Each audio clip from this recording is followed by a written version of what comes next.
wasi makare mar mondo mi ogavan Kenya. Ingeni ka wachin kare lokonio ne okoyango to mangene ji atamalo nus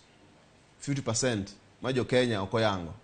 Tingene wafuasi meke Migosi Odinga ogin joma topio ginyoma fight to the end gigolwe nyaka gikone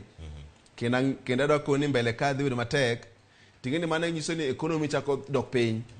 jo investors neno pek wach mar investing the country biashara bedo matek uchumi dhi malo makata Migosi Ruto kako uyo gagoge no wacho ni okobi ni forget anoko forget about handshake and what bro chune obed piny wacho ni jodalawa angen no dhi marach to walosu wach ni kaka jo ot kata konge handshake but nyaka to obed piny wawinjire kaka ji dhitio kanyaki na wich mabiro kendo kwa dhi loso IBC ma 2027 nyaka ji winjire nikech magi makelo koko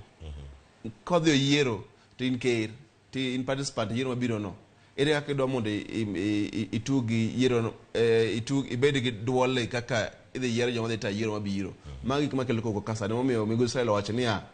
onge yweyo battle royale nyaka 2027 e kinde makore wacho ni lweny ni koro nyaka dhi nyime ng'anyo